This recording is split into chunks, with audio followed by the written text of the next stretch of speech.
नमस्कार, आज के यूट्यूब प्रीमियर में सभी का स्वागत। और आज का हमारा सब्जेक्ट है Ayurveda diet for kidney patients, क्योंकि किडनी पेशेंट्स आजकल बहुत सारे बढ़ रहे हैं और फिर उनके लिए बहुत सारे डाइट प्लान जैसे यूट्यूब पे है या बहुत जगह पे बताए जाते हैं कि ये मत खाओ, वो मत खाओ। हालाँकि प्रॉब्लम सबसे ज़्यादा ये होता है कि किडनी फेल किसका होता है? जिसको डायबिटीज़ है, मीन्स डायबिटीज़ से होता है कि नहीं मालूम नहीं, लेकिन डायबिटीज़ का दवा खाने से डेफिनिटली किडनी फेल होता है। तो पहले ही बेचारे का क्या किया जाता है, कार्बोहाइड्रेट बंद किया जाता है, फिर बाद में उसका हार्ट के प्रॉब्लम क्रिएट होने लगते हैं, फिर उसको तेल खाना या फैट्स बंद किए जाते हैं और किडनी पेशेंट मीन्स फेलियर होने के बाद बोलते हैं कि अभी प्रोटीन भी बंद करो। तो सबसे बड़ा प्रॉब्लम ये होता है कि खाना क्या? वैसे ही ब्लड प्रेशर का पेशेंट है, बरा ना? ब्लड प्रेशर के पेशेंट में पहले ही फैट्स बंद किया जाता है, फिर किडनी पे फेल होने के बाद प्रोटीन्स कम खाने बोलते हैं। या मीन कार्बोहाइड्रेट भी पहले से कम खाने बोलते हैं, क्योंकि अगर वजन बढ़ेगा तो बीपी बढ़ेगा। मीन्स प्रॉब्लम ये होता है किडनी पेशेंट्स के लिए कि पहले से ही कार्बोहाइड्रेट बंद है, फैट्स बंद है और प्रोटीन्स भी बंद करने बोल देते हैं। नहीं तो प्राइमरी लेवल में प्रोटीन डाइट लो चलते रहता है, लेकिन किडनी पेशेंट्स को वो भी बंद हो जाता है। और फिर फल सब्जी खाओ ये बोलेंगे तो फिर उसमें पोटेशियम आता है। तो ये सब इससे देखा जाए तो फिर ऐसा कंडीशन आता है कि सिर्फ दवाई खाओ, खाना खाना ही नहीं। बराबर, तो उसमें क्या खाना चाहिए, ये सबसे बड़ा प्रॉब्लम क्रिएट होता है। तो आज के ये वेबिनार जो है, इसमें हम लोग यही डिस्कस करेंगे कि किडनी पेशेंट्स के लिए क्या खाना चाहिए, अभी क्या बताया जाता है और हम लोग आयुर्वेदा की तरफ से क्या बताया जाता है। तो अगर आपको लगता है किडनी फेल नहीं होना चाहिए या ये कंडीशन में आना ही नहीं चाहिए, 100 साल अगर अच्छा जीना है, तो औषध मुक्त जीवन या मेडिसिन फ्री लाइफ के लिए दूसरा कोई चारा नहीं है। अभी किडनी फेल होने के बाद पहले तो बोलते हैं प्रोटीन खाता ही नहीं है, पर प्रोटीन खाना मीन्स समझे बोले कि जो नॉनवेज है, वो सब प्रोटीन डाइट है। तो इसके लिए पूरी तरह से नो हो जाता है कि एक भी नॉनवेज आप नहीं खा सकते, क्योंकि नॉनवेज खाएँगे तो उससे क्या हो जाएगा कि प्रोटीन बढ़ेगा तो प्रोटीन मेटाबॉलिज्म से क्रिएटिनिन लेवल बढ़ेगा और क्रिएटिनिन लेवल बढ़ेगा तो किडनी का प्रॉब्लम बढ़ते जाएगा। तो नॉनवेज नहीं खा सकते। अभी सभी जो प्रकार की दालें हैं वो क्या है, प्रोटीन्स में आती है। तो फिर बहुत सारे मीन्स एकदम ऐसा क्या बोलते हैं कि एक्सट्रीम कंडीशन में बोलते हैं कि नहीं, नहीं अभी दाल भी नहीं खाना चाहिए, ये नहीं खाना चाहिए। लेकिन ऐसा नहीं है। वेजिटेरियन फूड जो है, वो इतना ज़्यादा प्रॉब्लम करता नहीं है, क्योंकि ये चीज़ मत खाओ, वो चीज़ मत खाओ। ये बोलने में हम लोग एक चीज़ भूल जाते हैं कि नेचर भी कोई चीज़ है, नेचर भी कुछ डिसाइड करने वाला है, सब कुछ हम थोड़ी डिसाइड करते हैं। अगर बचपन से देखा जाए या अगर साइंस के रूल्स अगर हम लोग देखेंगे, तो बोलेंगे रोज का इतना कार्बोहाइड्रेट खाओ, रोज इतना प्रोटीन खाओ, रोज का इतना विटामिन्स खाओ। लेकिन हम लोग बचपन से थोड़ी कि मीन्स तराजू लेके बैठे और रोज गिन-गिन के खा रहे, इतना कैलोरीज़ ही आना चाहिए, उतना कैलोरीज़ नहीं आना चाहिए। हम लोग तो कुछ भी खा रहे हैं और फिर भी ऐसा नहीं हो रहा है कि सबका वजन बढ़ रहा है या सबको हार्ट के प्रॉब्लम हो रहा है, ऐसा तो कुछ हो नहीं रहा है। बहुत सारे लोग जो है एकदम नॉर्मल जी रहे हैं। ये हो रहा है क्योंकि कैसा है कि नेचर डिसाइड करता है कि आप कुछ भी खाओ। नेचर डिसाइड करेगा, या आयुर्वेदा की तरफ से देखेंगे तो ये जठराग्नि डिसाइड करेगा कि आपके शरीर के लिए क्या चाहिए, क्या नहीं चाहिए। ये जो उदरवर्णोय जानिजे यज्ञ कर्म बोलते हैं, ये जो हमारा यज्ञ है इधर जला हुआ, ये यज्ञ डिसाइड करता है कि हमारे शरीर के लिए क्या अच्छा है, क्या लगने वाला है, क्या नहीं लगने वाला है। फिर आपने कुछ भी खाया, भले आपने बोलते हैं ना कि शादी में गए, आपको बहुत अच्छा लगा या बहुत कुछ खाया तो इसलिए कुछ प्रॉब्लम हो गया, ऐसा होता नहीं है। आपके शरीर उतना ही एक्सेप्ट करेगा जितनी शरीर की ज़रूरत हो, और जो नहीं है वो नहीं एक्सेप्ट करेगा। तो वही रूल के हिसाब से देखा जाए तो दालें जनरली खाने से हमने देखा है कि ऐसा कुछ प्रॉब्लम आता नहीं है। लेकिन फिर भी मन में डर है तो मूँग का दाल वगैरह ले सकते हैं। लेकिन आयुर्वेदा के हिसाब से अगर हम लोग सोचेंगे, तो हम लोग तो ये बोलेंगे कि शरीर या नेचर इतना होशियार है कि उसको समझता है क्या लेना चाहिए, क्या नहीं लेना चाहिए। अगर आपका किडनी का प्रॉब्लम हो रहा है, तो उनको मालूम है कि कितना प्रोटीन आना चाहिए, नहीं आना चाहिए, तो आप थोड़ा-सा दाल खाएँगे तो कुछ प्रॉब्लम होने वाला नहीं है। उल्टा लोग पूरी तरह से जब दाल बंद कर देते हैं, तो प्रॉब्लम ये होता है कि आपके शरीर का जो कुछ रेगुलर जो कार्य चलने वाला है, वो बिना प्रोटीन के चलेगा नहीं, और प्रोटीन कम एकदम बंद कर देने से मसल लॉस होने लगता है और पेशेंट्स और भी प्रॉब्लम में चला जाता है। तो दाल खाने में ऐसा कुछ प्रॉब्लम आता नहीं है, लेकिन नॉन-वेज तो नहीं खाना चाहिए। फिर जो ड्राई फ्रूट्स है, ये भी प्रोटीन डाइट में आता है, पोटेशियम्स भी आता है इसमें, तो इसलिए ड्राई फ्रूट्स खाने के लिए भी मनाही किया जाता है। बाद में वेजिटेबल्स के बारे में अगर हम लोग सोचेंगे, तो रूट वेजिटेबल्स में अगर आपको अगर ध्यान रखना है, तो रूट वेजिटेबल्स नहीं लेना चाहिए। मीन्स जैसे गाजर है, रूट मीन्स बोलते हैं ना जड़ में आता है, या मूली है जड़ में आता है, पोटैटो है जड़ के नीचे आता है। तो ये जड़ में आने वाली जो वेजिटेबल्स है, मीन्स याद रखने के लिए आपको अच्छा रहता है कि जो जड़ में आने वाली है रूट्स वेजिटेबल है, मीन्स जो मूली है ना, वो खाने में नहीं लेनी चाहिए ना। और वैसे तो देखा जाए तो दाने वाली नहीं लेनी चाहिए, क्योंकि हर सब्जी में पोटेशियम कहाँ ना कहाँ है। फ्रूट और वेजिटेबल्स के बारे में सोचने में सबसे बड़ा जो सवाल आता है वो पोटेशियम का आता है। दालें और नॉनवेज के बारे में आता है वो प्रोटीन्स आता है, बराबर ना। और फ्रूट्स के बारे में देखेंगे तो पोटेशियम को डरते हैं, तो फिर बोलते हैं कि पाले का सब्जी मत खाओ, रूट्स का सब्जी मत खाओ, या फिर बाकी सब्जी में जिसमें दाने हैं वो मत खाओ। ऐसा सब पूरी तरह से लिस्ट दिया जाता है कि ये नहीं चलेगा, वो नहीं चलेगा, बराबर ना। इसमें भी देखेंगे तो गोभी वगैरह ये नहीं चलने वाला है, फ्रूट्स में ऐसा दिया जाता है बहुत सारी चीजें। और इसके लिए ये डरने की बात क्यों है? क्योंकि इसमें पोटेशियम सबसे ज्यादा है, या फ्रूट्स और वेजिटेबल में पोटेशियम रहता है। और मेनली पोटेशियम क्या करेगा कि पोटेशियम आपके मसल्स के कॉन्ट्रैक्शन रिलैक्सेशन में काम आएगा। और कॉन्ट्रैक्शन रिलैक्सेशन में काम आएगा तो उल्टा आप जब एक्सरसाइज करते हैं या समझो आपको बॉडी बनाना है तो उसको बहुत ही अच्छा है। लेकिन अभी प्रॉब्लम ये हो गया है कि आपका अगर मस्कुलर वर्क बढ़ेगा तो उससे क्या बोलते हैं बाय प्रोडक्ट जो है यूरिया या क्रिएटिनिन, ये सब चीजें बढ़ेगी।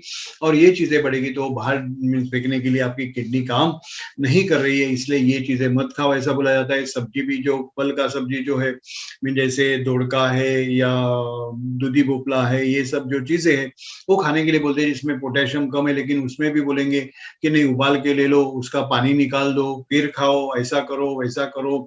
या समझो आपको अगर फल खाना है, अभी इसमें अगर अनार का अगर अपन बात लेंगे तो अनार के जो ऊपर के दाने दाने अंदर के दाने दाने हैं, ऊपर का लाल जो है वो B12 के लिए अच्छा है, लेकिन अंदर का जो बीज है वो क्या है, कैल्शियम बढ़ा, ये क्या बोलते हैं कि पोटेशियम बढ़ाएगा, तो वो नहीं खाना चाहिए। मीन्स अनार के दाने खाने तो सिर्फ ऊपर ऊपर का चूस के ले लो, जो उसके बीज है वो टूट दो। ये सब जो बताया जाता है, बराबर ना। और बहुत सारे रिस्ट्रिक्शंस लगाए जाते हैं। इसके पीछे का कारण ये है कि हम खुद को ही भगवान या खुद को ही क्या समझने लगे, सबसे डिसाइड करने लगे। हम जो डिसाइड करेंगे, अरे नेचर को भी तो कुछ डिसाइड करने दो। लेकिन आयुर्वेदा का कहना ऐसा नहीं है। आयुर्वेदा क्या बोलता है कि आप कुछ भी खाओ, शरीर वही एक्सेप्ट करने वाला है जो उसकी जरूरत है। जरूरत से ज्यादा वो एक्सेप्ट करेगा नहीं। आपने अगर अनार के दाने भी खाएंगे बिना बीज फेंके हुए खाएंगे, नेचुरल वे से भी खाएंगे, तो भी आपको कुछ होता नहीं। क्योंकि हम लोग आज तक हमने इतने किडनी पेशेंट्स को ट्रीट किया, बहुत सारे लोगों को डाइट देते, उसमें हमने उनको केला भी दिया है, संतरी भी दिया हुआ है, और क्या बोलते हैं कि अनार के दाने भी दिए हैं, पालक भी देखा है हमने।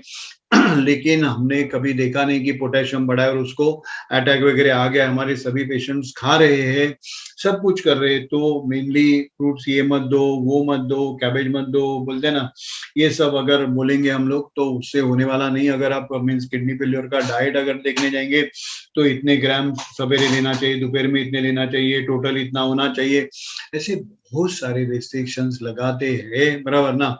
लेकिन ये रेस्ट्रिक्शंस आयुर्वेदा के हिसाब से नहीं है। बेसिकली आपको ये सोचना है कि किडनी क्यों फेल हो गई आपकी। किडनी फेल हो गई क्योंकि आपका ब्लड जो है हिसाब से ज्यादा एसिडिक हो गया। इसलिए हम लोग देखते हैं कि बोलते हैं ना कि 1.5 से 3.5 तक, और ना मीन्स 1.5 से 3.5 तक क्रिएटिनिन बढ़ने में भले कभी कभी 2-3 साल भी लग जाते, लेकिन 3.5 के बाद अपने ब्लड का एसिडिटी इतना बढ़ जाता है कि 3.5 से 10-12 में जाने में टाइम नहीं लगता है, हार्डली 4-5 महीने में या 8-10 महीने में चला जाता है। मीन्स 3.5 के बाद जो क्रिएटिनिन बढ़ने का स्पीड है वो एकदम स्पीडली हो जाता है, फास्ट बढ़ता है, क्योंकि खून का क्या हो गया, एसिडिटी बढ़ गया। अगर खून का अगर एसिडिटी बढ़ना ये किडनी फेलियर का कारण है, तो वो एसिडिटी कम करना ये किडनी बचाने का रास्ता हो सकता है। और ये रास्ता मीन्स किडनी बचाने के लिए वो एसिडिटी सिर्फ मेंटेन करने के लिए सोडा बाइकार्ब की गोली दी जाती है, जिसको हम खाने का सोडा बोलते हैं। वो देके बोलते हैं नहीं नहीं अल्कलाइन मेंटेन करो। लेकिन वो मेंटेन करने के लिए क्यों, अगर समझो आप अल्कलाइन डाइट ही ले लेंगे तो क्या हो जाएगा कि आपका जो ब्लड है वो एसिडिटी से अल्कलाइन होने में मदद हो जाएगा। ब्लड अगर आपका अल्कलाइन हो जाता है तो फिर क्या हो जाएगा, आपकी किडनी फेलियर का जो स्पीड है वो कम हो जाएगा। और अगर ब्लड अल्कलाइन हो जाएगा तो किडनी रिकवरी को भी हेल्प मिलेगा, बराबर। तो बहुत बार बोला जाता है कि किडनी फेल है, लेकिन हमने तो देखा है कि किडनी अगर वापस काम करने लगते हैं तो ऐसा नहीं है कि आपका शरीर इतना एसिडिक हो जाता है। वो एसिडिक एटमॉस्फेयर में किडनी काम ही नहीं कर पाएगी, शरीर में इतने टॉक्सिक लेवल बढ़ जाते हैं, उसमें किडनी अगर काम करेगी तो वो फेल्योर में जाएगी करके किडनी काम करना बंद कर देती है। और अगर आपने ये जो बॉडी का एटमॉस्फेयर है वो अगर रिपेयर कर दिया तो किडनी वापस भी काम करना चालू कर देती है। तो इसीलिए अल्कलाइन डाइट देना चाहिए, इसलिए हम लोग सवेरे के टाइम उसको फ्रूट्स एंड वेजिटेबल्स देते हैं। और हम लोग तो सोचते हैं कि भाई नहीं, मीन्स क्या है कि नेचर को डिसाइड करने दो, उसको क्या लग रहा है क्या नहीं लग रहा है, हम लोग तो अल्कलाइन दे देते हैं, लेकिन पोटेशियम के डर से जो नहीं दो बोलते, ऐसा तो कुछ होता नहीं, हमने दिया है लेकिन कुछ भी हुआ नहीं है। लेकिन साथ में हम आयुर्वेदा का एक प्रोसेस भी फॉलो करते हैं, दैट इज कॉल्ड अवगा स्वेद, मीन्स स्वेदन दिया जाता है गर्म पानी में उसको बिठा के। आजकल उसके ऊपर बहुत सारा रिसर्च भी हो गया, हमने उससे वो ट्रीटमेंट से बहुत सारे लोगों को डायबिटीज से, सॉरी, किडनी फेल्योर से या डायलिसिस से फ्री भी करा दिया है।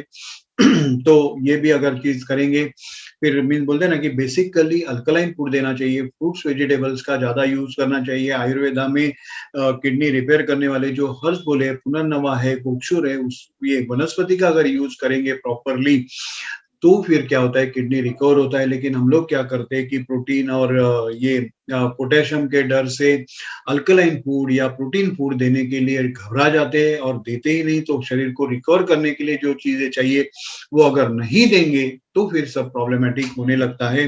तो अगर प्रॉपर अगर आप आयुर्वेदिक डॉक्टर्स का, क्योंकि कैसे किडनी फेल्योर में थोड़ा सा ध्यान से सब मीन्स आपका एक बॉडी का कंडीशन देख के अगर डाइट लेंगे, लेकिन ये जो एक धारणा बनाई गई है वो कहाँ, तो मीन्स बोलते हैं ना कि ब्रेक करने के लिए हमने ये वीडियो बनाया है कि भाई ये पोटेशियम वाला फूड खाएंगे तो अटैक आएगा तो खाना ही नहीं है, या वेजिटेबल खाना ही नहीं है, या रूट वेजिटेबल खाना ही नहीं, ऐसा कुछ भी नहीं है। अगर आपको किडनी को बचाना है तो alkaline food means fruits and vegetable लेना ही पड़ेगा। सिर्फ आपकी कंडीशन कैसी है वो हिसाब से क्वांटिटी क्या होना चाहिए, कभी लेना चाहिए, ये एक प्रॉपर आयुर्वेदिक मीन्स तरीके से आप अगर साथ में कुछ आयुर्वेदिक प्रोसेस है, कुछ आयुर्वेदिक वनस्पति है, वो लेके अगर प्रॉपर अगर आप डाइट लेंगे तो बॉडी आपका अल्कलाइन लेवल में शिफ्ट हो जाएगा, बॉडी अल्कलाइन लेवल में शिफ्ट हो जाएगा। शरीर के टॉक्सिन्स को बाहर निकालने के लिए अवगा श्वेत का यूज करेंगे तो आपको क्या हो सकता है कि डायलिसिस से भी आप फ्री हो सकते हैं। तो इसीलिए अगर किडनी को बचाना है तो शरीर को अल्कलाइन करना पड़ेगा। अल्कलाइन करना पड़ेगा तो फिर क्या होता है कि fruit and vegetable based diet लेना पड़ेगा। और fruit and vegetable based diet को तो मना ही किए जाते हैं करके प्रॉब्लम होता है, लेकिन अगर आप प्रॉपर गाइडलाइंस के अंडर अगर ये डाइट लेते हैं तो डेफिनेटली किडनी फेल्योर से भी आप रिकवर हो सकते। तो ये वीडियो में मीन जो कुछ हमारे दिल मन में एक भीति, एक डर जो बिठा दिया गया है, या सब बोलते हैं ना कि ये नहीं खाना, वो नहीं खाना, वो नहीं खाना, हालांकि किडनी फेलियर तक जाने तक रुकना ही नहीं चाहिए। प्राइमरी लेवल में जब आपका 1-1.5 तक आने लगता है तभी आपने समझना चाहिए कि कुछ तो गलत हो रहा है, बराबर ना। और अगर प्रॉपर एक आयुर्वेदिक डॉक्टर की सलाह लेंगे तो डेफिनेटली आप किडनी फेलियर और डायलिसिस से जाने से बच सकते हैं। और अगर गए हैं तो भी ये जो अभी नया जो प्रोसेस आया है, नया जो रिसर्च आया है, नया जो डाइट रिसर्च है, इसके ऊपर अगर मीन्स डीआईबी डाइट भी उसको बोला जाता है, उसके बारे में बहुत सारे वीडियोस नेट पे अवेलेबल है। नहीं है तो आप हमें लिख सकते हैं, हम भी आपको उसके लिंक भेज देंगे।